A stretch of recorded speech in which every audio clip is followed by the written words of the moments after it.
It's a great pleasure to welcome Alan Stanton and Paul Williams to the AA tonight. I suppose when I left London about 10 years ago, one of the really sort of memorable pieces of architecture that I saw at that time, just before going to the States, was the tiny Issey Miyake shop that Alan and Paul did together all those years ago.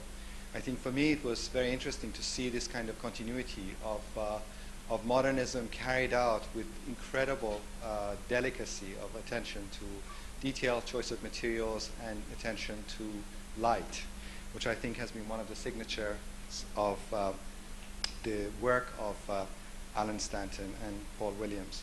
Also, I think during the time that I was teaching here, it was an incredible thing to witness the partnership of Alan Stanton, Mike Davis, and Ian Ritchie, who at that time had a unit here at the school. So, it's really, in a sense, great to see that the firm of Stanton Williams has been going so strongly over the last 10 years, and to come back and see that they've been able to carry out so many interesting projects, including the Birmingham City Museum and Art Gallery. Right now they're involved with a major project which is awaiting Millennium funding for the World Seed Bank for Kew, and also the addition and extension to the Ashmolean Museum. I think that this whole question of the fascination with materials is something that we would obviously like to get more involvement on the part of both Alan and Paul at the school, because I think that for quite some time there has been an incredible attention in architecture towards form, and I see that their practice is one of the few that has really worked much more with materials and their effects. And I would very much look forward to their presentation tonight. Would you please join me in welcoming Alan Stanton and Paul Williams? Thank you.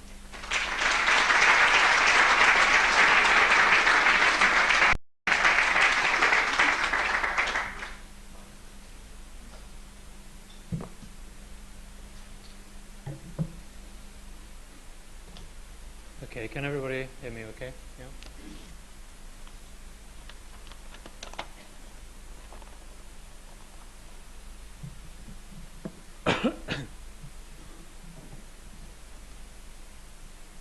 Good evening, everybody. Paul and I are going to start off with some general remarks really about the practice and the way we work, and then we'll get to the slides, so please be patient. When Moyson invited us to lecture, I don't think that we then realized that it was an anniversary. It's 10 years since Paul and I decided to work together and formed a studio. During that time, we've grown from a couple of people working on very modest projects to a much larger team with buildings to design. By way of introduction to projects that we're going to show you tonight, we thought that we would start by saying something about the development of the practice and how we work together.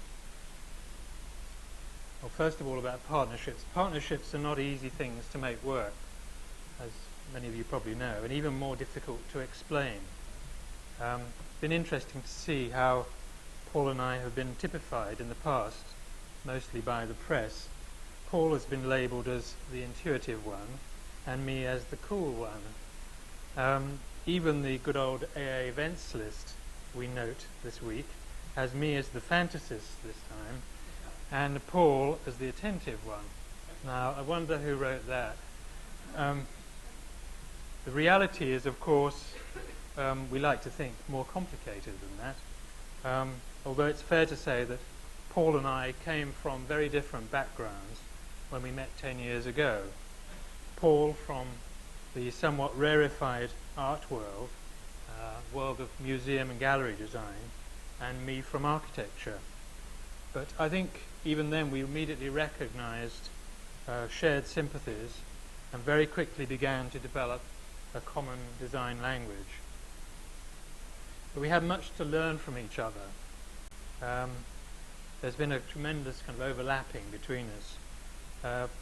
Paul's frustration with small-scale projects, although satisfying and complete in themselves, fell short of his desire to make architecture, and my frustration with working in large-scale projects without a real sense of completeness. That really motivated us to combine our experience with a common goal of what has been referred to by the Bauhaus as total architecture, the ideal of a building as a collective work of art.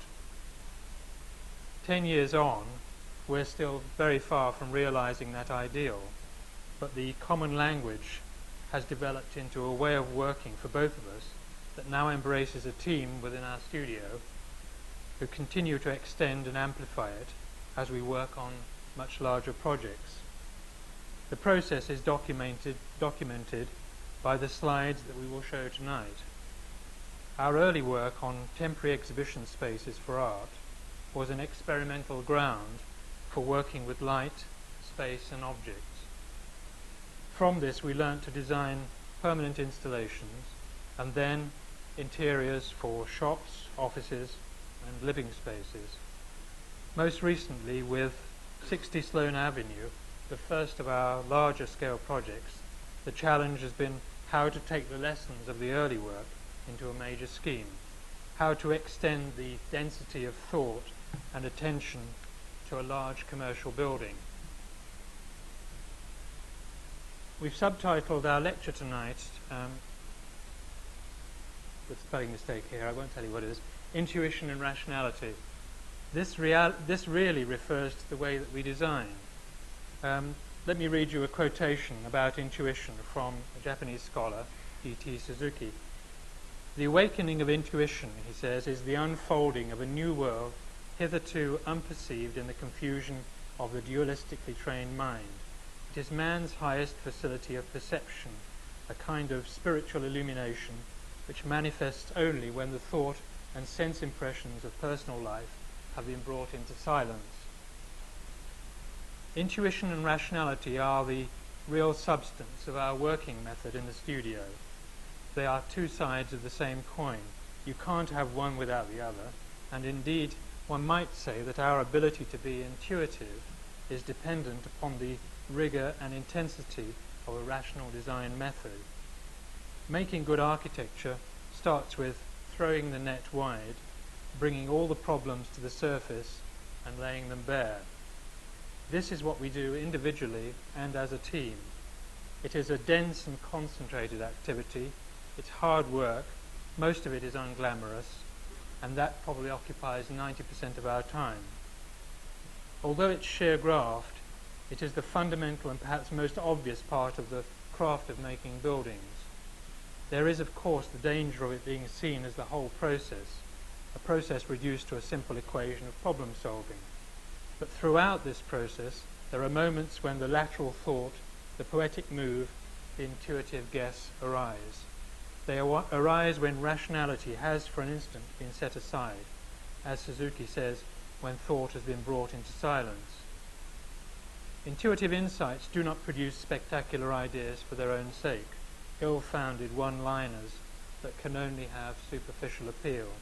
They produce ideas that grow from intensively worked problems that then form the conceptual framework for the project. We often hear that our work is referred to as simple, minimal, and perhaps even effortless. The process of rational work and intuitive feeling is necessary to make this possible. One must do immense amounts of careful work to understand a building, its use and its context, and then one must intuitively feel what it is actually about, what is its essence, its reality.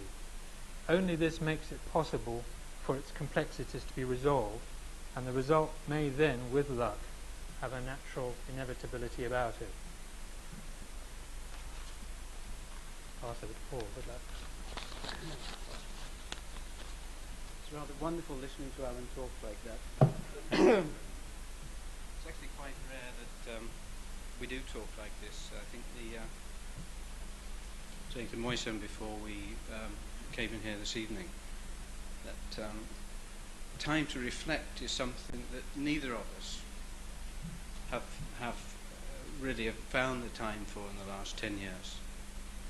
And for large periods of the 10 years, I think we've had our heads down actually trying to cope with the seems to be endless stream of work. But reflection is something that I think if we're trying to evolve over these 10 years, we are now trying to find space in which we can reflect. And to take on what Alan has started with, to talk about our work, it's not derived from ideology. This is our opinion. It's rather derived from the business of actually making things and forming spaces. We see it essentially as a craft in the broadest sense.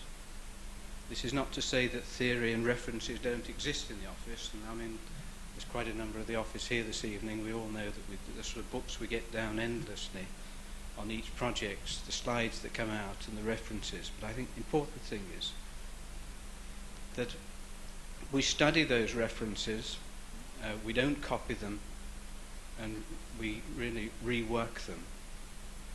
This is the important thing, is the reworking, the understanding, and the reinterpreting of those references in our built work.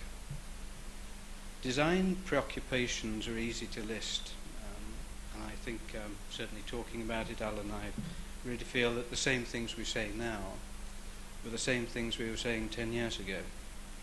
Quality of space, quality of light, quality of the materials, and I think the quality of the movement through those spaces. And when we refer to the exhibition work we've done and continue to do, I say now this is the first time in 10 years we don't actually have any exhibitions on our books, as it were. There's no more shows. We've actually stopped that because we felt this is the continual deadlines that we've reached over the last 10 years have been fairly onerous, and we've actually stopped that. It is all building projects we're on now. But having said that, the quality of movement through spaces is fairly fundamental. Material itself is perhaps the most immediate and obvious element that we could talk about. We've always tried to restrict our range of materials, and you'll see that from the slides we show this evening, really to understand them more deeply and to learn to work with them. And we've decided this is in an authentic way. We're saying whether or not the word authentic is appropriate. It's sort of an honest way of working with the materials. I mean, and in the office, and I say this to all, we have a strong design team in the office, and it's, Alan and I, one of 16 people. The important thing is we talk about materials in terms of their weight and their weightlessness. The clearings building you'll see this evening is very much to do with materials that are grounded, actually coming from the earth, and there are those materials that are sort of hover above that. We talk about solidity and transparency, which I'm sure everybody else does here. They're common currents in the office. Light articulates everything we do. Light is something that I think we feel fundamentally it's a strength of our office. We've had a lot of experience in that. We can carve, we do flatten, we silhouette, we dramatize, and we calm spaces. We can do that, and it's not added onto anything we do. I think it's fair to say that we actually work with light from day one at the sort of conception stage. But I suppose the most, this is a slight contentious one, but perhaps it's the articulation and manipulation of space that is the most powerful element that we feel. And it is the most enjoyable part of the design process for us, is this manipulation and articulation of spaces. That is something that is a great joy. And I think at its best, Alan and I sitting with members of the rest of the office, actually working on the quality of space, and that sort of sculptural aspect of it is something that is a great pleasure. But going beyond these preoccupations and being somewhat more reflective, very quickly before we show the slides, I think two words would underpin and are closest to expressing exactly what is a constant in the sort of design aims within the office. One is clarity and one is integrity. Kahn talks about these things in slightly different ways, but clarity is a key word. Now, to expand on that, there are two types of clarity, as far as we see. There's the mental clarity, which is developed at the concept stage. It's the rationale. It's the order imposed, and we do try to impose order. It's that which makes our work capable of being grasped by the mind. Kant describes it as the spirit. We like this word spirituality, but don't really talk about it in terms of our own work, but it's people have referred to it, and I think all buildings actually have that. So taking the mental clarity and then the visual clarity, which is a part of the design stage, which responds very closely to the order imposed, to the spirit, as Kant will say. But this visual clarity embraces all the elements. It's light, the surfaces, the junctions, the movement. That's key. It envelops everything. It looks after everything. And out of that comes integrity, which, these are ideals we're talking about here. And we've certainly been in projects that don't have this integrity running all the way through it. But it's actually the integrity when you're working on a project where the whole actually pulls together, everything pulls together, it becomes a complete project with all areas having been considered. And I suppose it's actually true to itself. It's truthful. It works in total. And our belief at best is if the meaning of whatever we do can actually be grasped by the mind and the senses, then understanding, appreciation and fulfillment will follow. I suppose the equivalent would be rather like, on a much smaller way, experiencing a book by picking up a book with its cover, opening it up, reading a wonderful story in it, and actually putting it down. It is total, it's conceived, it's a joy to pick up. Everything, the tactile quality, what is read. A film can be the same, a meal, entering a front door and being served by somebody that's waiter or waitress, the meal is beautiful, the cutlery, everything. It is actually seen in total. We would love to think that at the end of the day our projects can get somewhere near to that. Of course everything fights against that, but ultimately I believe that's really where we're trying to get, and it's one of life's great pleasures when you can actually experience something in total. So I suppose if I dare take it one stage further, and if we use this word wholeness, which comes out of that, it's not a particularly beautiful word, wholeness, but it is something that is an all-embracing word. The dictionary defines it as completeness, unbroken, seamless, and has harmony. And at best we would love to think our work is harmonious, is seamless. It works from inside to out and outside to in, quite obviously. And that really is to achieve this sense of wholeness is what we're aiming for. The enlightened patron will always be the success to any project. We'd like to think we have one here this evening, but I won't actually point the project we've been working on. The success of that project actually came out of a client with vision. But then it's not only that, it's in terms of the design. The design has to be understood by everybody. And when we say everybody, and this is where projects start to fall down, when we say everybody, we mean public as well, and we mean actually the user. It's not only the client, the design team, it has to be the user as well. So many projects we worked on, we have a client that understands, that produces a very good brief, we establish a scheme, we build a scheme, and the building itself is not used properly. The question there is actually, where do you go from there? Do we turn a blind eye? Do you just forget it and say, let's get on to another building? Or do you try to build in a structure with the client to stop that actually happening? But then you could question actually whether the user has actually been educated properly. Have they actually been educated to discriminate between considered and ill-considered design? And of course we go on then, if everybody is aware that design affects them, which ideally that should be the case, one has to question the whole educational system in this country, and we can move on down the line, and then we talk about terrible pigeonholing that goes on within the professions.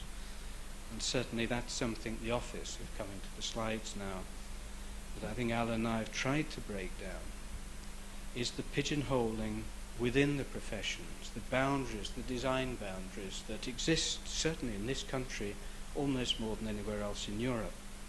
And getting back to the Bauhaus philosophies, we're really actually trying to break all that down, actually trying to find an art form that can touch everybody.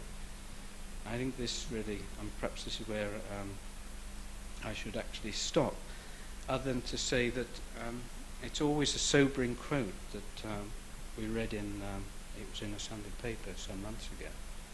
It was from the Cranfield School of Management, and this was the Centre of Creativity, that said that really people who are not directly involved with the problem are often the most prolific at solving it. I think within our office, as we see ourselves as problem solving all the time, one wonders whether or not who we should bring on to really help us in this process. But, so we, can we have the lights out, please?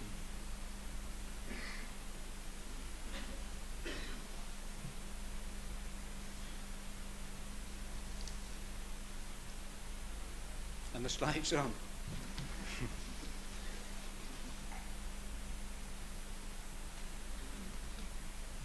We thought I've got to stick to here. I'm sorry. You've got your. You can speak from I there. can speak from here. We played this double act, it's terrible, we don't like doing it, but we're going to switch backwards and forwards a little bit. It's not necessarily because who's done what, it's just we're trying to spread it thinly. The first slides we're showing today, the exhibitions, which as I said earlier is a part of our work now in the office that we've decided to stop temporarily for the next couple of years most probably. But what they have offered us is a platform in which we can, one, experiment with the light and the space and the movement through space, which is fundamental. It's experimenting with materials. Here you can see this is a Gothic exhibition that we designed at the Royal Academy many years ago. But it is a form that had to be built in 5 weeks from scratch in all the galleries at the Royal Academy where the Africa show is at the moment. We're dealing with prefabricated units. We have to install 1,000 objects in 5 weeks and build the structure. Now that actually, just in its complexity, was a major undertaking. We built a museum in 5 weeks. But where we gain the pleasure, not only in working with the works of art, moving from them outwards and moving from the space inwards, it's also working with tensile fabrics, experimenting with this ripstop material, sail material, that here, instead of bolts being in compression, we have bolts in tension. And those sort of games we can play. And exhibitions are lovely because you can actually make mistakes and it's knocked down very quickly. Can you have the next slide, please? Oh, I'm doing it. We've done a number of shows at the Hayward. This is a Jasper Johns exhibition, and without dwelling, the light, the quality of the light, and the temporariness of exhibitions means that we're not dealing with permanent materials, and obviously that's what is lacking with exhibitions, but all the other elements are there. And the lovely thing about exhibition is quite often when you're dealing with one-man shows, one-woman shows, there is a pace that changes throughout the lifetime of the artist. I mean, obviously with John's here. We are in a position to change tempo, to speed the movement up, to slow the movement down, to actually contract spaces and expand spaces, and the art itself responds to that. I think both Alan and I have designed shows all around the world. Now, what is fascinating, and I think most of the museum curatorial world don't understand, that a work of art does actually respond to the space and actually does change the way it is, the way it conveys itself within that space. Moods change depending on where pictures are actually hung and put. Wow, they're overlapping those. Can we move the projectors away a little bit? Thank you. Very quickly, this is a pre-Columbian show at the Hayward, a show that we hadn't seen the objects until 2 or 3 weeks before the show opened. We had to build a set that was, we felt it should be quite abstract. We dealt with slopes. We played on the sort of the essence of what South American or Mexican architecture actually is about. There's an element of slope here. The plinths at the front of the slope are high up. The objects that are chosen here have very little detail, and as you move up the slope, the objects at the back of at the top of the slope actually have far more detail. So one is playing all the time with what the object can offer and what it can't offer.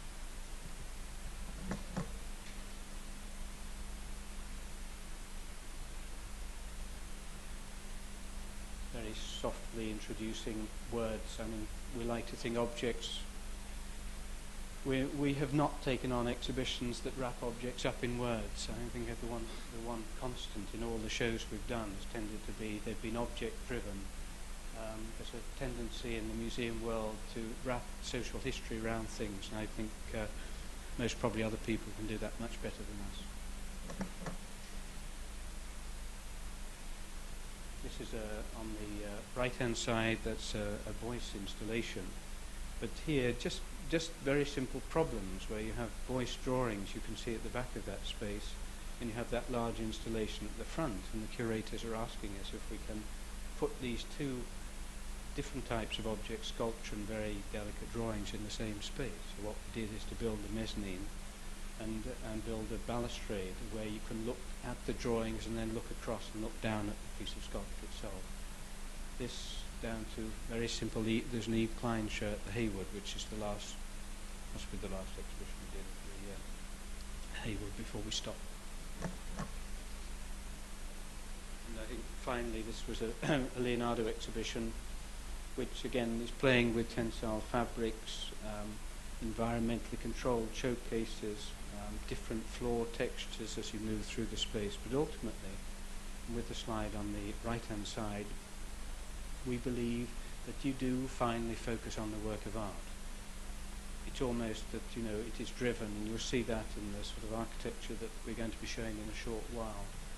The remove from the top of the space down to the bottom of the space, where we finally, we pull the eye down to the floor, and we push the eye back up again, up walls. And the architecture articulates the way that not only the body moves through the space, but the way the eye moves through the space. And in exhibitions, obviously, at the end of the day, it's about focusing on the work of art.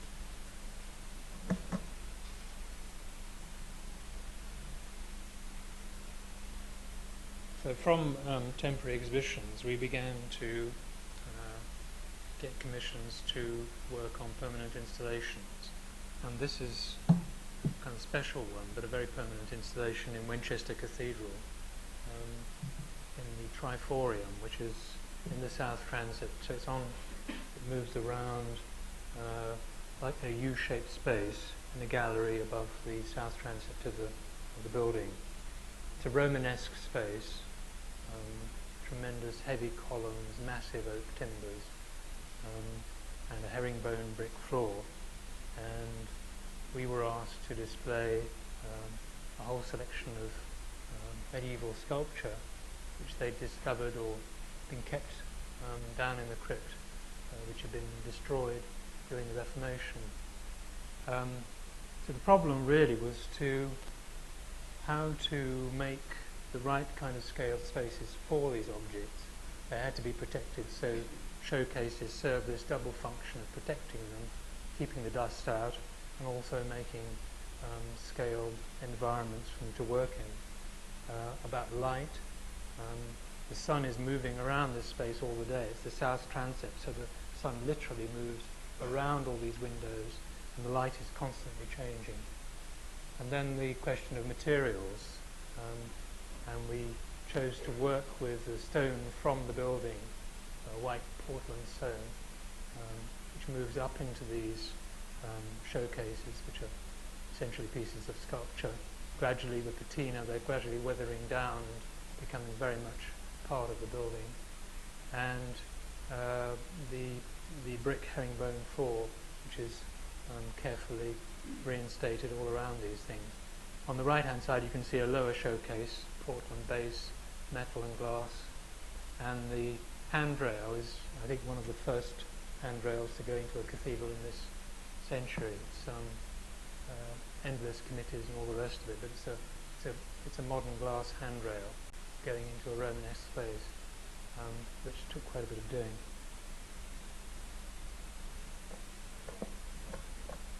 Oh, I'm going.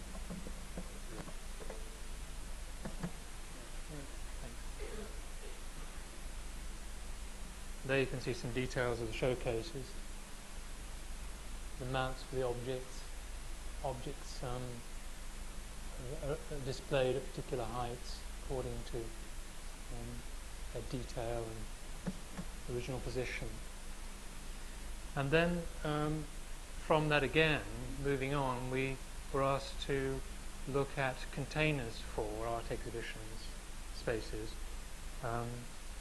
Not yet a building, but the refurbishment of a building. And this is Birmingham City Museum and Art Gallery, where there was a space on the left-hand side, you can see the plan, something which is rather strangely called the gas hall, but in fact it was built earlier this century. It's an Edwardian building, and it was where everybody went to pay their gas bill in the days when everybody was very proud to go and pay your gas bill, and went along there once a week and handed it over a fantastic monumental oak counter. Over the years the space had been abused. A bomb had dropped on the front end of it and destroyed the entrance hall, and the museum decided that they would, that's the entrance hall, the museum decided they would annex it, because by putting down a staircase which is on the left of the entrance hall, they could lock it back into their galleries and they would have a temporary exhibition space. They demanded the highest quality international standards for conservation, which meant putting in huge amounts of air conditioning, control gear and so on and so forth. We were working in a listed building, so all of that had to go in underneath the floor, as you can see on the right hand section, and into units which are built into the walls, and then lighting and more control gear goes up and is flushed into the plaster ceilings above. The entrance hall, which was where we had the greatest scope, we completely reconfigured. Entrance staircase on the right hand side, the linking stair going up into the museum above, reception desk, meeting space, cloakroom, the lift and so on. This is all built in Pietra Serena stone, plaster walls. And then the space itself, which was revitalised. The floor is the floor which is carrying all the gubbins, all the technical things. And you can see some of the cast grills that were specially made, where the air conditioning works through. And then the space itself was rebuilt. We've designed hanging rails, we call them these gantries, which run across the vault above. These take lighting, can also suspend, for example, this veiling banner that drops down on the front of the left-hand slide there, takes lighting and also takes horizontal stretch fabric ceilings. We also designed furniture elements. This is a bench for the space. A couple of details, kinds of kit that one needs in museums, barrier rails. In the floor of the gas hall gallery there is a system of sockets into which fit walls, so you can plug walls for structural fixing, so walls can freestand around. There's a special trolley that tracks them around and puts them into store, or you can plug into things like barrier rails. So we're very concerned about, this is where we start to move into the detail of metal and glass. On the left hand side, the detail of another piece of gallery kit, actually from the design museum, for displaying objects in the kind of racking system. But, we enjoy very much the kind of refinement and working with really good craftsmen too, in metal and in glass, who themselves of course teach us quite a lot.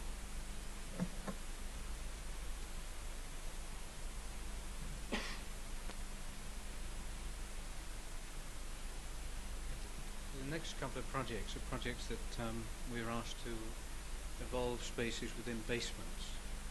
And really, most of you have actually seen these. Is the Miyake shops. One is the On the left-hand side is the man's shop, and on the right-hand side is the woman's shop.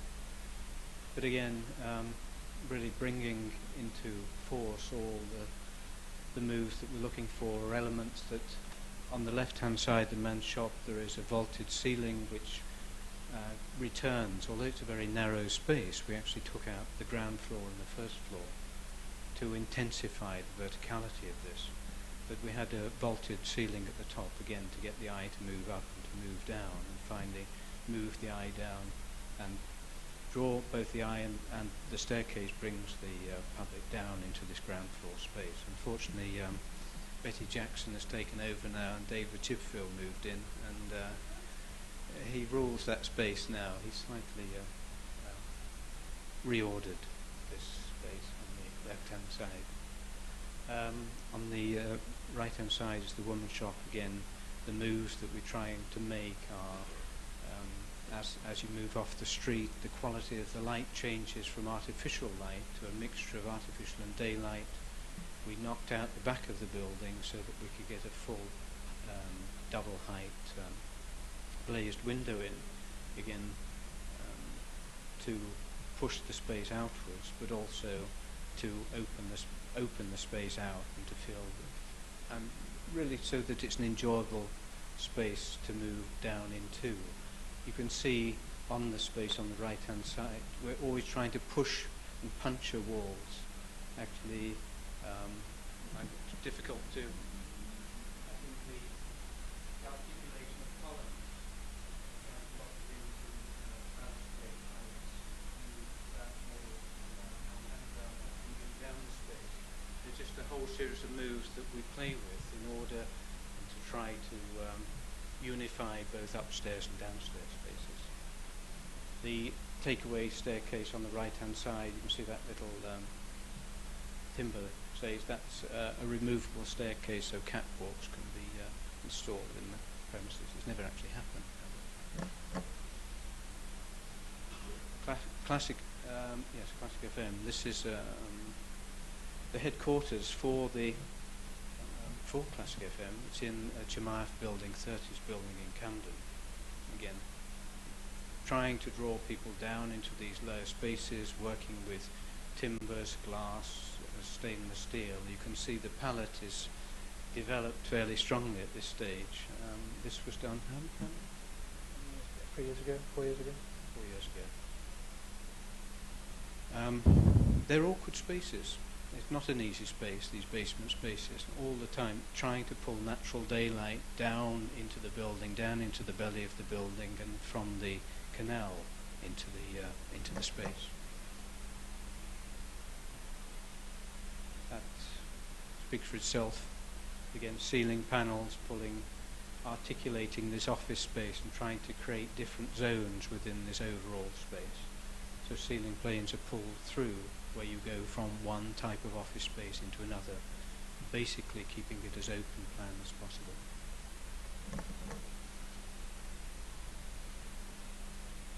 The great thing about Classic FM is that the F and the M are very good for the toilets.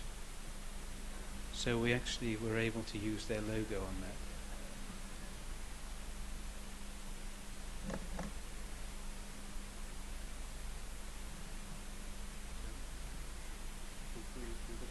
Speed up. This rather grandly calls itself a laundry. In fact, it's the dry cleaners in the King's Road.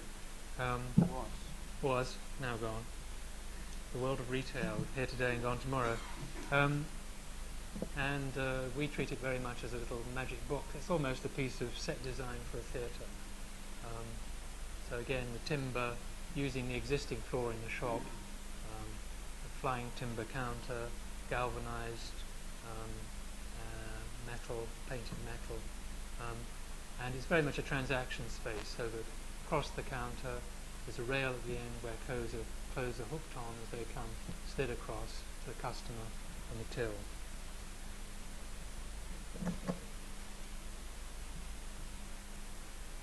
And this final one of the shop series, not the final one of the basement series, I don't think.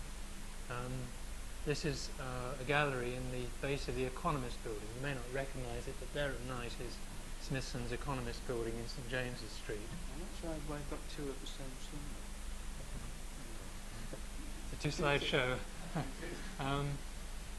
And we were asked by Osho International to make a bookshop and gallery space for them. And it's a curious space. It was previously a gallery, and it's tucked underneath the bank with the famous escalators which diagonally rise from one corner. And of course, as you move up onto the little piazza on the left-hand side, this space continues through as a basement underneath. So it's really it's the space that Smithson's left over when they've done their moves of staircases up, escalators around, and then the buildings. This was almost a kind of residual space. And we were left with this tail end of the Economist building to try and make some kind of sense out of.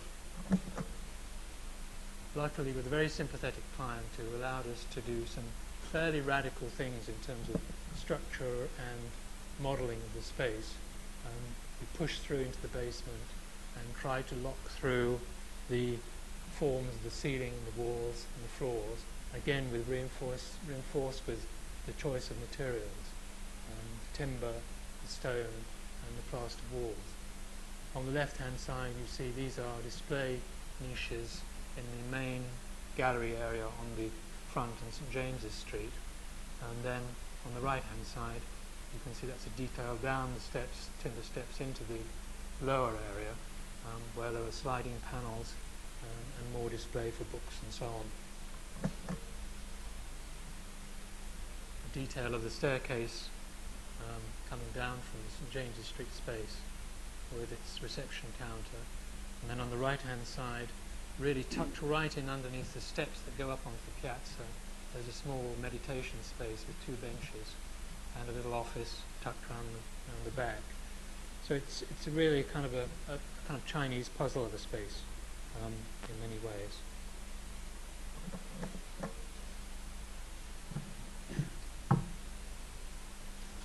Right, that's got out the we've got I think half an hour left. That's right. To go through 5 projects. I mean, this is the sort of building side, and the projects we have on at the moment in the office. So they're going to be slightly more in depth. This is a project that we were asked, I think, 3 years ago by an artist in South London, having seen the Miyake shop, I think, and liking our work, and saying she wanted us to bring to this project, which is developing a small studio for her in South London, to bring to the building the spirit that the Miyake and similar projects have done. In essence, what she really wanted, as much as anything else, was a quality of light, and all our discussions to begin with were about quality of light. She wanted north light, and she was very keen that the delicacy of her work, a lot of it is watercolours. She wanted the continuity of colour of light to both run through the day and through into the early evening. So we had to compensate for light dropping away as the evening approached, and supplement that with the same colour. On the site itself was a very restricted site. The model, you can see one of our little models on the right hand side. I should say now the one thing that hasn't come across possibly in the presentation so far, that we are passionate about producing little white models. That is something that we play with endlessly, and the office is full of these models. They mean more to us than I think a lot of practices. We do get into model making very quickly. But that is one of our early models, which shows the restriction of the site. The mass on the right-hand side is actually the house of this artist, and the wall on the left-hand side is the side of this garden wall. The site itself was derelict. It had a garage on previously, and the planners had only allowed for either a further garage to be built or a workshop to be built, and basically they wanted a single-story building. So the building that was developed was no more than 500 square foot. The proportions, actually, the studio space is it's 4 meters wide by 12. But as you can see on this axo here, the entrance off the street is from here. So in fact we have a stone frame that actually one part of the facade actually comes down and returns and becomes part of the shore. Detailed very much like the Winchester showcase. Stone came down and the public, looking at the object, and actually standing on the stone is the backdrop of the object. So anyway, this comes to the street. Here we have a brick wall. You'll see that in our slide. That was a given. We couldn't actually change the brick wall. Now, we enter the building here. We have the stone facade. Behind that facade is here. We then move into a very simple L-shaped timber element, structural element here. That's replicated on the other side. And then we have a stone floor that actually ran from out to the back of the building and returned out as a stone wall at the back. And we inserted into it a small timber pad, which is the pad timber that the architect actually worked on. Here we have a glass wall that spans. This is north facing, as you see, the roof planes open up to allow north light to move in. We have a wall of glass here, and again, one timber pad, really visually also linking this timber to this one, stepping stone, through the building on one side together, which is a pivotal wall, which opens up. And the important thing about the glass elevation here is that we use the garden wall as really the fourth wall of the building. So although this is a small courtyard, the important thing at night time is that we can actually use the reflection of the light on that wall in bedroom to actually pull the stone much further out.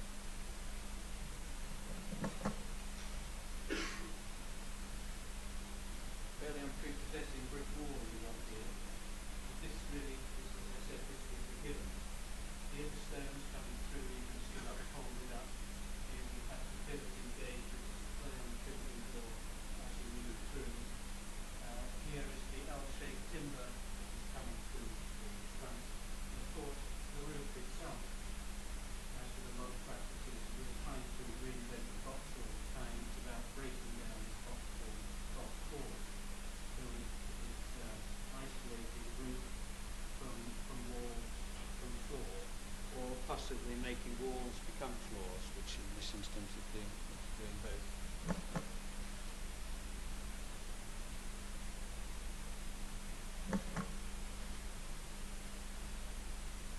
Here's our wall. Really, this is the wall parallel back one. Timber padding here. The stone coming through and then moves through. It's very important to get the stone to move through the building and round to the sides. So the timber seems to be dominating the surface. And then to breathe from her point of view, George, she wanted to explain the space. You can see the way the roof lines actually fold up, allowing the north line to drop in.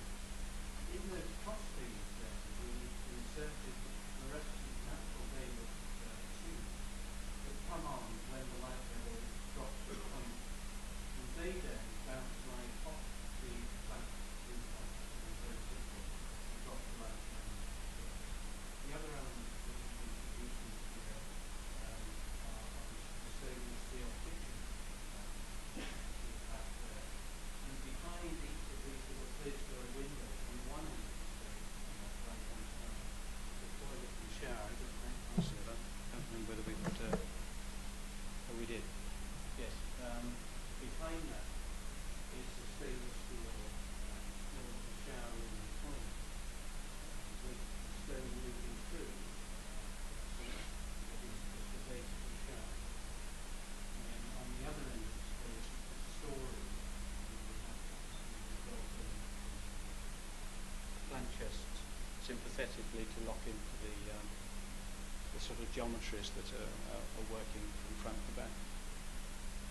I think finally that speaks for itself. I think the only thing we'd add to that is there is the facility for Archer to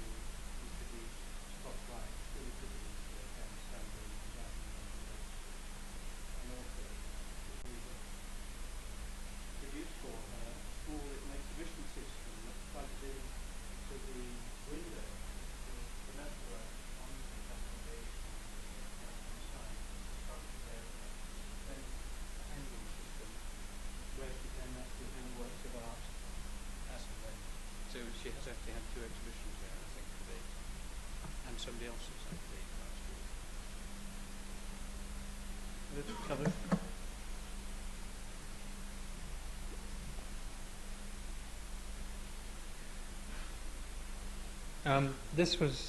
That was our first building, in fact, and this is our second building, which was known as Clearings. It's a building in Sloane Avenue in Kensington, and it was built as part of the Harrods Empire in 1911. It was never completed. It was partly bombed during the Second World War, and so by the time that we arrived, it was could be seen as a kind of remnant, really, of terracotta facades and a very kind of prosaic industrial warehouse interior. And we were, through a competition, selected by, in fact, Crispin Kelly, who's not a million miles away from this room, to work on this scheme and develop it as shops and an office building. So this was a pretty new departure for us, and we worked on it with YRM architects as a joint scheme, and we developed the scheme through the planning permission, and then worked with YRM on the production drawings and so on to realise the building. Well, there it is on its site, and the existing terracotta facades, the retention of which was very much part of the original competition brief, was, as you can see, complete. We took away the centre section which was on Sloane Avenue, which was a brick pastiche that was built after the Second World War when it was bombed, but we had a 5-storey terracotta section on the right-hand side, a 2-storey section on the left-hand side, which runs right around the back of the building, where there's a pretty substantial area of the terracotta facade left. And the form of the building, as you can see, is form of the new building closely follows the existing building, except that it's built up on the left-hand side. So the problem was how to join a new building with these terracotta facades without treating them as wallpaper. Terrible accusations of facadism were haunting us. How do you actually get these facades to have some kind of new meaning with the building? And how do you give some logic to the forms? And the form that we eventually came up with was, if you like, almost like 2 L's interlocking, almost like 2 hands joining together of the high part of the building on the right-hand side. I've got one of these things up there. The high part of the building there, and the low part of the building here. And this is all new, and what we decided to do was to bring the terracotta in the form of red stone back through and into the building out the other side, as a way of locking it through.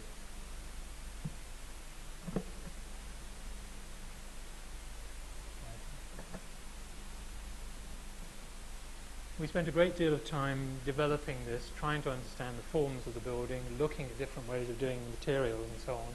These are early computer studies, computer perspectives along Sloane Avenue, seeing what you would get if you did various things. The obvious thing to do, first of all, was to play against the terracotta by choosing steel and glass as a kind of much more diaphanous material moving behind something that was very solid.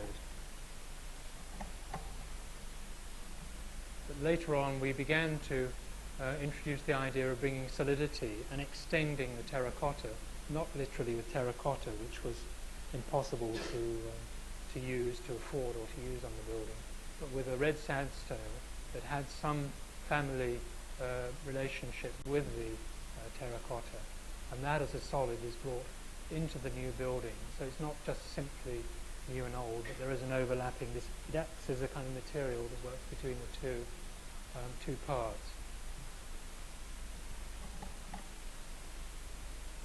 And through the centre of the building, where the if you remember, the two L-shapes join, there is a gap, and in this gap is a light well which runs right through the building, and that light well expresses pretty much what is going on with the architecture, because on one side of it, on the left-hand side of the perspective, is a solid wall, which is in fact a memory of the old building moving through here, which is built in more or less traditional construction and faced in stone and a render. And on the right-hand side is a much more contemporary construction of horizontal slabs and then steel and glass glazing.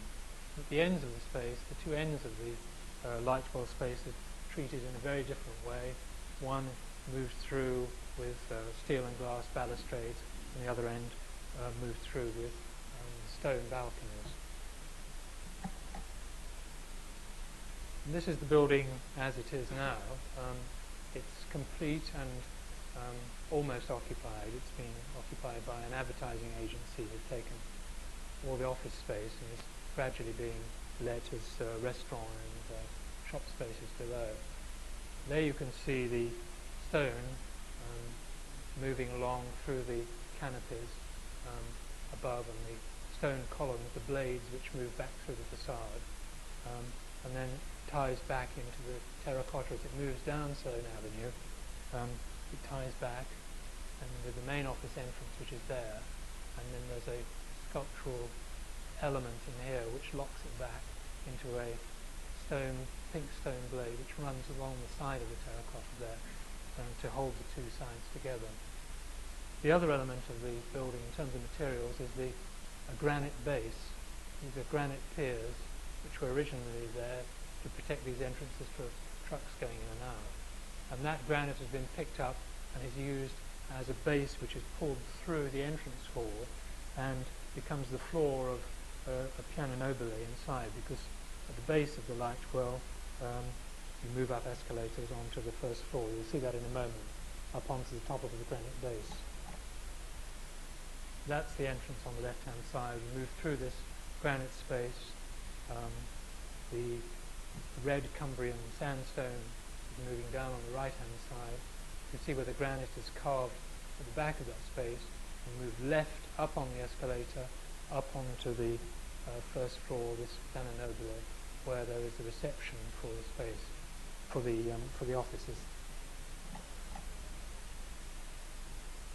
And that's looking back towards where we've just come up onto the granite floor, the base of the atrium, the solid wall on the left, and then the transparent wall on the right-hand side there. Later during the process we were asked to add in a bridge and a spiral staircase to link some of the departments within the advertising agency. So these became sculptural elements which gave some animation to the space.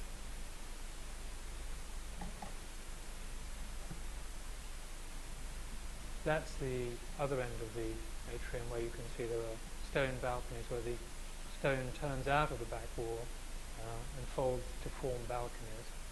And another element is that on the left-hand side, the first floor is pushed back behind the columns. You can see that on both sides, in fact. And then there are two floors above before you get a terrace. That reduces the effect of the narrowness of the atrium and produces a much stronger contrast between the sheer wall on the right-hand side, and effectively it's almost a pavilion on pilotis on the left-hand side too. The atrium glazing reinforces that, because the glazing moves along the top from the solid tiers, horizontal glazing, and then turns down onto the terrace. Again, you'll see that in a moment. But rather than being glazed over the whole of the top, there's a canopy here which then floats out over the terrace. That controls the light and also produces an asymmetry in the space which reflects what's going on beneath it. And at night time, of course, that is an area where light is reflected from it, and where in fact there are light fittings in that space rather than just having black glass at the top of the light well.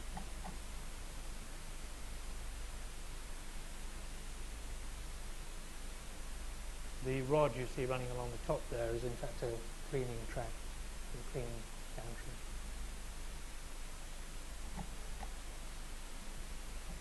here you can see the top of the light well on the right hand side, the interior, as the glass folds over from the horizontal roof onto the roof terrace with the canopy above it, and then out on the roof terrace the canopy moves out, that's looking back in, and there's a very large terrace which is gradually being inhabited and used by the advertising agency staff.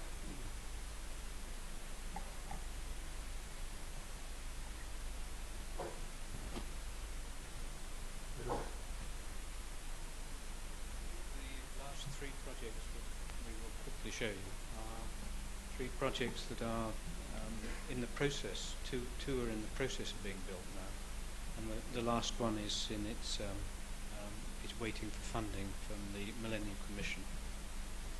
This is a project we embarked on about 2 years ago, and it's in Warwickshire at Compton Verney.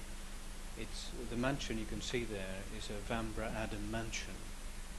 It's set within Capability Brown landscape, and a very wonderful site. And what we've been asked to do is to convert the mansion into an art gallery and build a modern extension onto the north wing of the freestanding new building on the north wing of the site. The wonderful thing about the project, and we're coming back to this wholeness again, is we are starting to take on projects where we are in a position to work on the landscaping, the reordering of the site. This one has a sculpture park that's going to be developed within this Capability Brown landscape, and we pull right out to road widening detailings that we're going to be working on as part of the design process. You can see the little, I can use this, what do you press on? There's the mansion. The idea at the moment, I'm just going back, is this is the road up to coming off the main road here. This is the B road running through here. And so what we have developed is a new entrance area, car parking facilities. There are potential walks onto the lake side here. The lake, there is the intention of having boat rides across the lake for the public to move through to the art gallery. Other people move through these very beautiful the copse here, moving through over an Adam Bridge, moving into the mansion, and again very beautiful landscape all around. And then there's a little cluster of buildings at the back of the building, because the landscape is actually from the hill, it's dropping down to the lake, and so the landscape strategy is that the landscape actually does come around and wrap around the mansion house, and we've worked, our new extension is building on that principle of the landscape dropping down. That's the state of the house at the moment. Adam ceilings, you can see, I mean, it's a fairly dilapidated state at the moment. And our scheme, in looking, I mean, it brings together really a lot of the work we've been working on over the last 10 years. Here we have a mansion that, if we were to put environmental control into this building, the damage it would do in threading the surfaces through the building would cause havoc. So we have, instead of having an entrance area through the main portico, and this is something that's reflected in the scheme that the Ashmolean, which opens up next year, is we have actually made a move there where you don't enter through the front door, you actually enter through the side. The aim here is the public will move through into a ticketing area, and immediately we move them through into a new building which has all the servicing, bookshop, cloakroom facilities, toilets, and a restaurant facility. In this block above on the first floor, we have a fully environmentally controlled gallery which will allow the Peter Moore Foundation, the Compton Verney House Trust, to actually have full environmental control facilities for bringing in major exhibitions from around the country, whereas the rest of the house, which we are inserting an underfloor heating system, we'll be putting in a system which keeps temperatures at quite low levels. It in fact doesn't put huge demands on the building in terms of high temperatures, therefore the whole fabric of the building will not be upset by these changes, these high shifts in temperature. So the strategy is the public move through into here, new building, there's a glazed link that divorces, you'll see one or two models, divorces this mass from the mansion house itself.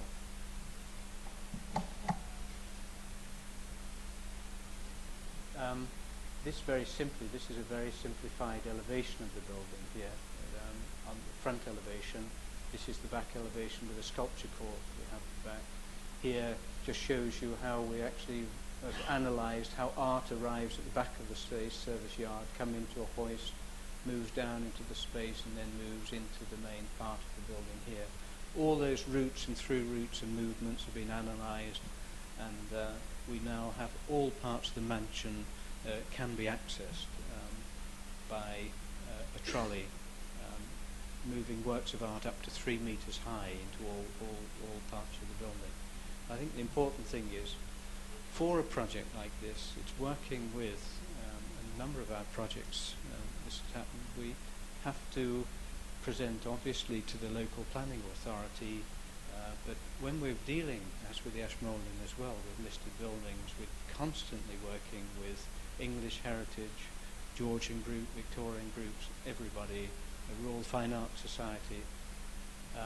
They're fairly stringent in terms of what one can and can't do. I mean, from our point of view, this is a building where we feel we are going to be producing a very modern building which takes the geometry of the elevation of this Adam Bamber elevation, pulling it through and working with the stones of the old mansion.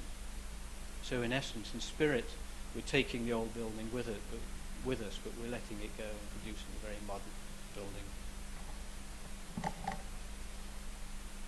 This is the glazed link in between the two spaces. I mean, that's a very early perspective, in fact. I don't think it says too much, other than it is going to be a glazed walkway that's going to be suspended between the two spaces. We've actually introduced a glazed ramp between the new building and the old, and the reason for that is that it has allowed us to drop the height of the new building down so that the old building actually always is the dominant element in the landscape. I think that's something the planners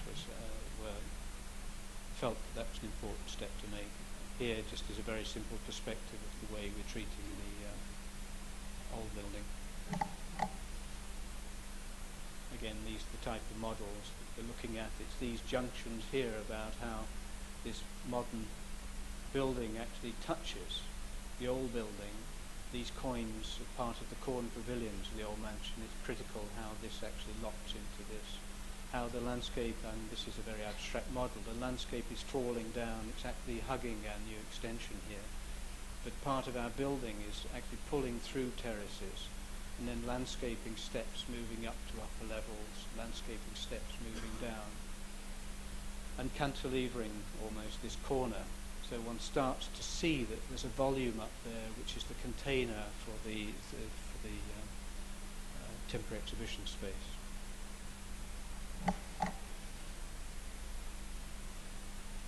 Again, you can see this is at the other end, the building comes out, drops down, and here is a small little corner articulating how the sculpture court will unfold. The rather lovely thing about this, because people will come out of this gallery, the model has been cut off at this point. Very nice thing about this, because people will walk out of the door at the end of the gallery and walk onto the sculpture terrace that actually moves out and into the landscape, into the capability ground landscape. All we'll be having is just high glass sheets at this point, actually quite high, that act as wind braces, nothing else. So in fact, when sculpture is here, you will be able to see the sculpture against the capability backdrop, but equally, when you're in the landscape, you'll be able to look back and to see the sculpture silhouetted against this very pure stone wall. These are the sort of perspectives. The incisions in the new building, we are in a position to take out a number of the elements in the old building because of the state it was in.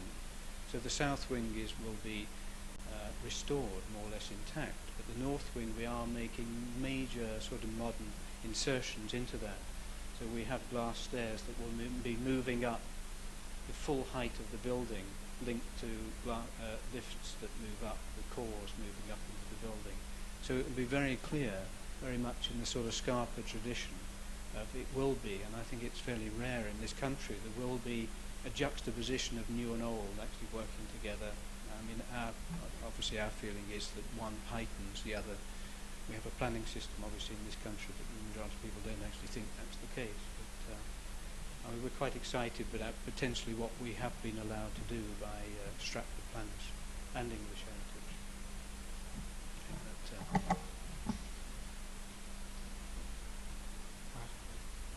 I'll do this very quickly. This is Birkbeck College, not very far away from here, Torrington Square, around the corner. And we were asked to design a building for Birkbeck, which would include teaching spaces, seminar spaces, and a lecture hall. And it was to go on to the end of this Georgian terrace here. Again, this is a bombed terrace here, which was then built in during the 60s, this extensive building by Lasden. This is the end of the SOAS building with the Institute of Education going behind it there. Torrington Square is a terrible remnant of the square, really. It's become a kind of service yard. It'd be nice to think that the next scheme will be to do something with the square. But this project is really about healing these remnants and trying to give something back to the square and to this little part of the city. And this is how we discussed it with planning authorities, the Bloomsbury Conservation Group and so on, how we were completing this block of this building. And there's the building that we're designing is about to go on site in next month, in fact. This is the SOAS building here. This is Torrington Square here, Worthing Place just over there. And that's a plan of it there, and there's our building there. And this building is, what it does is, it's based upon the kind of bay system of the Georgian houses. This end will line through here with a house which is yet to be built on that side, which potentially could become phase 2 of this building, with a low link building. And this is very much follows the ways that Georgian squares are terminated and how their corners work, with low link buildings moving through into the adjoining terrace. The heights of the building and so on follow the terrace, and the material, which is brick, also follows and is consistent with the buildings around. We designed the building in terms of its urban design. That was one design exercise, and we also designed the building from the inside out. It's an enormously compact building. It has an enormous number of students and staff to be fitted into it. And so the whole building is yet another kind of Chinese puzzle of trying to get everything in. So Birkbeck want to squeeze as much use out of this small, relatively small volume as they can. So these were our original drawings for the competition, which is shows the basement on the left-hand side with a lecture theatre here, and then a foyer space here where people have drinks and so on, move out onto a sunken terrace here. And the entrance here, moving off Torrington Square, almost across a bridge here, looking down over a double height space here, the lift rising through the building here with a light well here, and then seminar rooms which begin to work themselves around in this kind of framework. So the circulation is a kind of armature of moving across to here, and then a spine along this light slot through to the space where we link through with number 27 Torrington Square, which is also part of the project. That's a building that's currently owned by Birkbeck and has to become part of this new building. So the whole thing with the Georgian building would become what will be called the new Claw Management Centre. That's a typical plan on the left-hand side of the upper floors. Here you can see that spine again linking through with the Georgian house. So the Georgian house floor heights are dictating our floor heights in this building, so you can move through, because of course these days disabled people have to be able to get everywhere in the building. Seminar rooms making their way around the outside of the building, taking in the views, taking in the sun, and the views back over the gardens here, and then a core of toilets and fire stair moving up on that side. On the right hand side you can see the entrance bridge double height space, lift moving up the end of the light well, and then the floors. On the top there's a recessed floor, effectively a kind of penthouse where there are offices for staff. And these are some of the early perspectives of a typical seminar room and the entrance area. And just to show you some of the workup sketches that have been working on the spaces, the light well on the left-hand side, which is to have a fair-faced concrete wall on one side, which we turned out towards the end of the space. On the right-hand side, the double height entrance space, looking at the forms and the potential materials for that. The staircase, main staircase on the right-hand side, and then the staircase down into the lower foyer on the left-hand side. And a long development process for the elevations, which seem to involve everybody in Bloomsbury, English heritage, apart from the client and the donor, along a very tortuous process of trying to achieve an elevation that we could get planning permission with, which ain't easy, I tell you. And these are just some of the developmental sketches.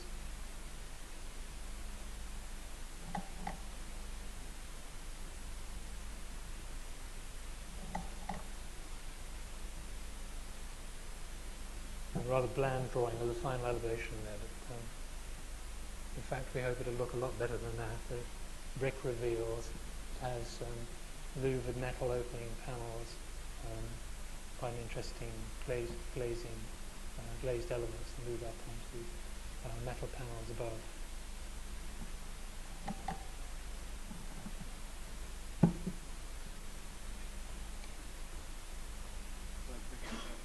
Finally, we have at the moment, we've been working with Kew for the last 2 years.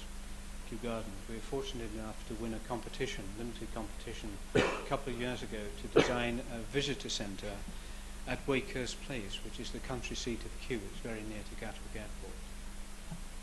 And if I can just point to it, at the moment Wakehurst Place, which is in the Loder Valley, it's a very beautiful part of the country, this whole area that's coloured.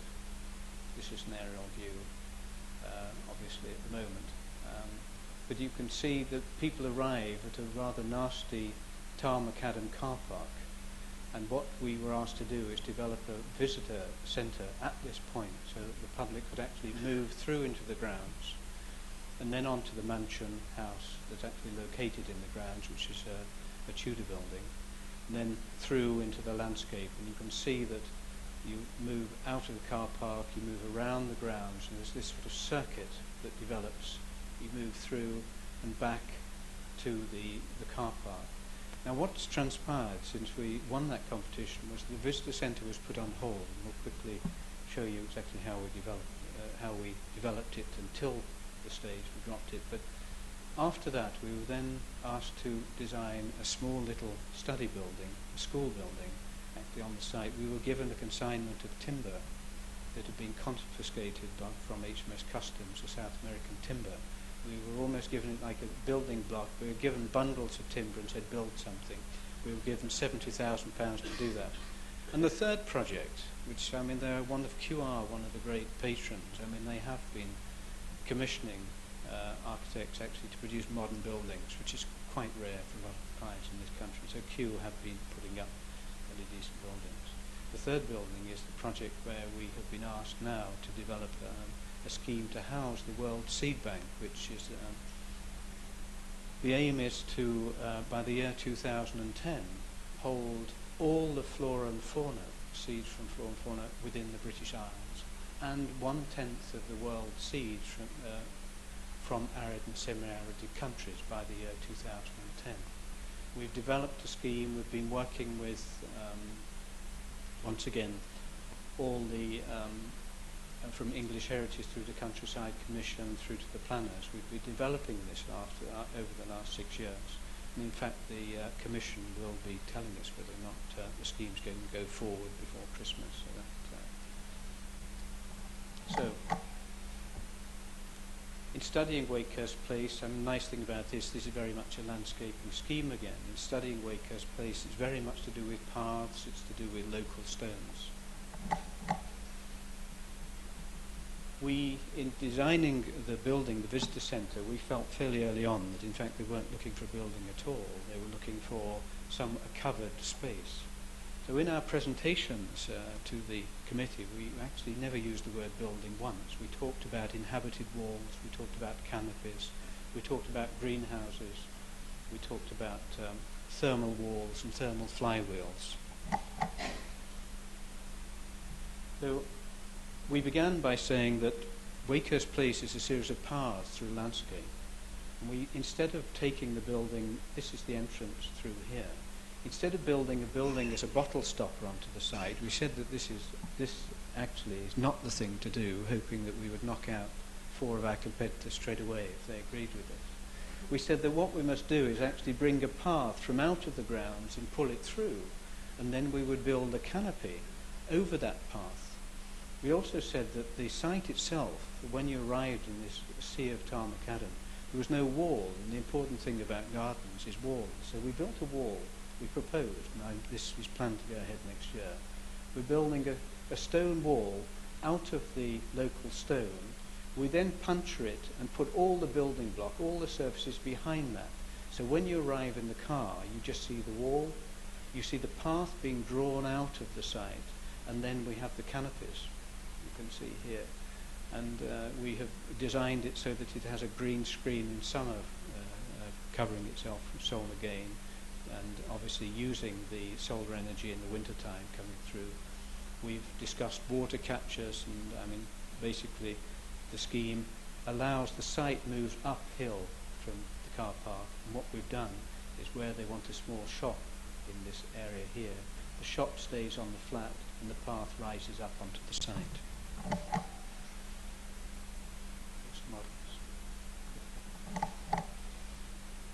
Again, these are our experimental models. In our presentations, we were showing leaf forms, the way this lead leaf, this canopy that shades the shop. Here's the path moving through at this point. This is the wall that we intend puncturing at this point to have the offices back. But these are the models we use to articulate and work out the design.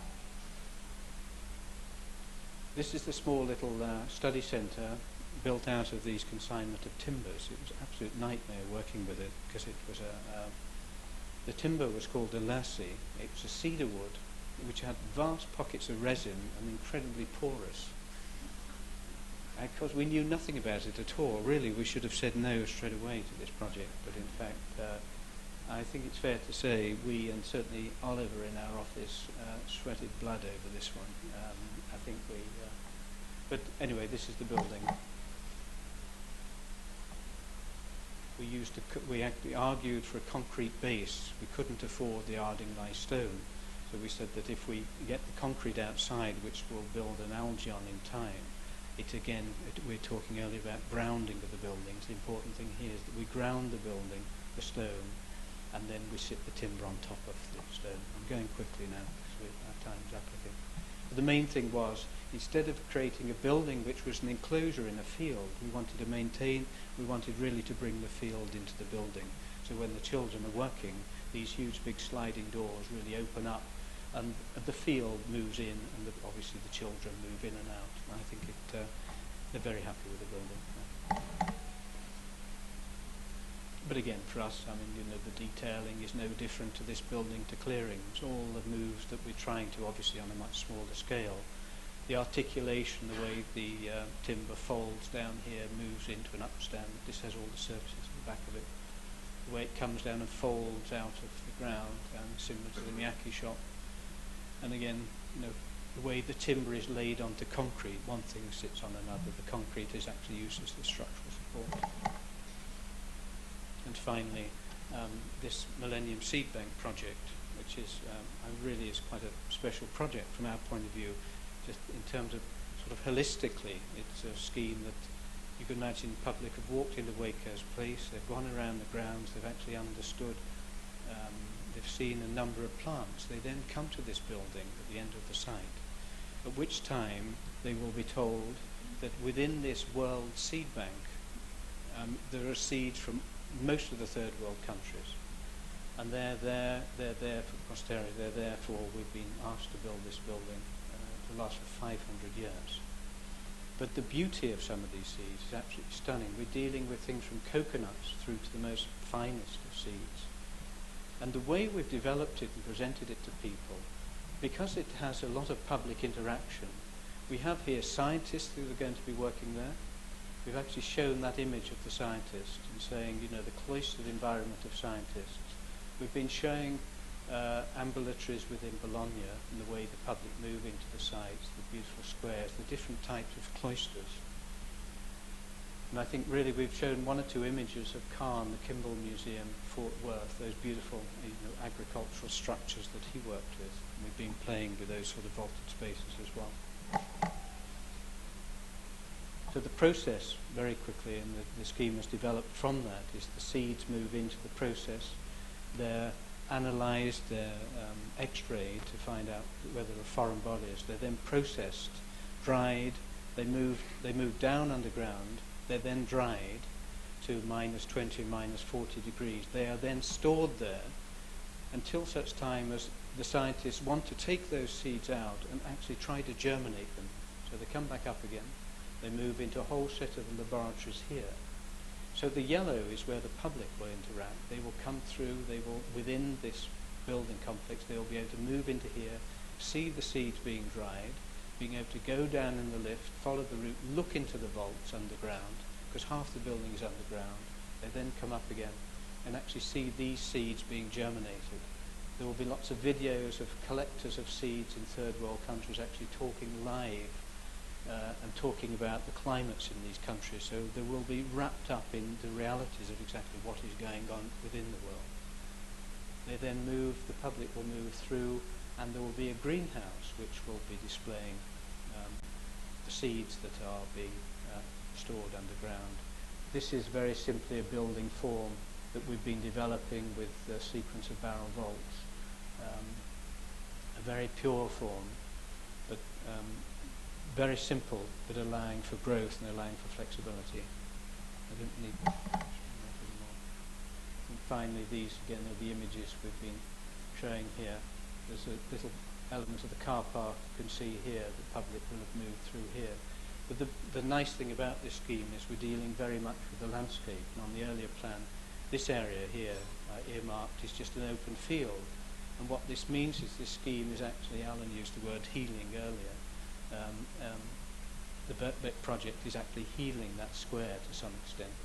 Here we're actually using a building that takes Bethlehem Woods and actually pulling the woods back into the landscape and pulling the oak trees from the side here and pulling and re-landscaping this area and literally stitching the landscape together and placing our very landscape building, which has sunken courtyards, grassed elements actually very much within this space. That's a very early perspective, actually showing potentially there's the glass greenhouse on the right-hand side. I think that's it. Thank you.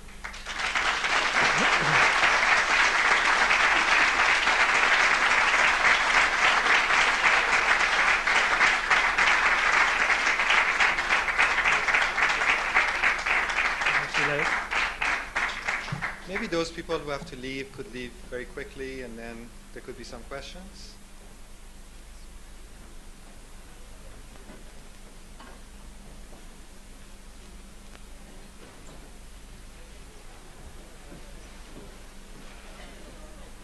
My voice is going to have to.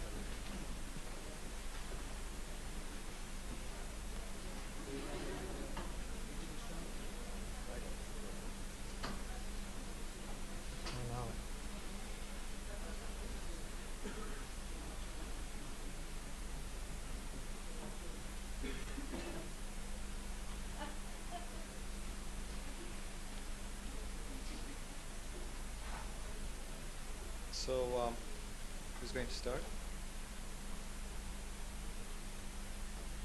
I think maybe by way of sort of starting things, actually, I mean, it was a wonderful presentation. And if I may, I'd like to start with something that Paul mentioned, and it sort of, in a sense, bypasses the work a little bit, which was this thing at the beginning when you said that, I don't know exactly how you put it, but you said the work didn't really derive from ideology or polemic or something of that sort, where you were describing the relationship to craft in the work.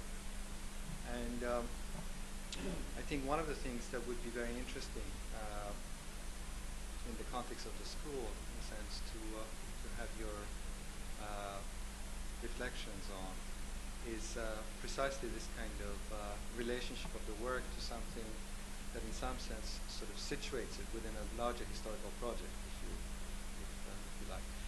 For me, I think it's very interesting. I don't mean to pigeonhole the work, as you said, but that, for example, in London at the moment, there are a number of practices that are interested in some similar issues, whether it's your office, Chipperfield, probably Rick Mather, and so on.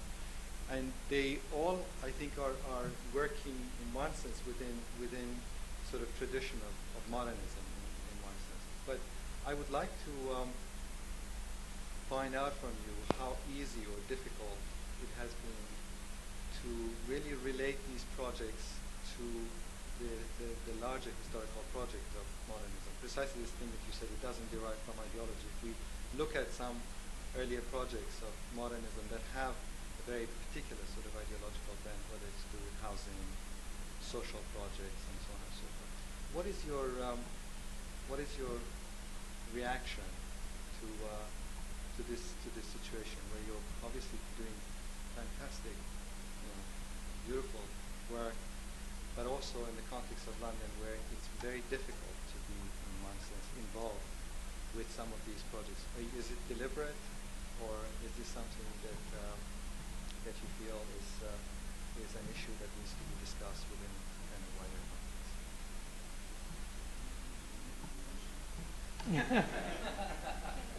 Now the easy ones first, huh? Any other questions?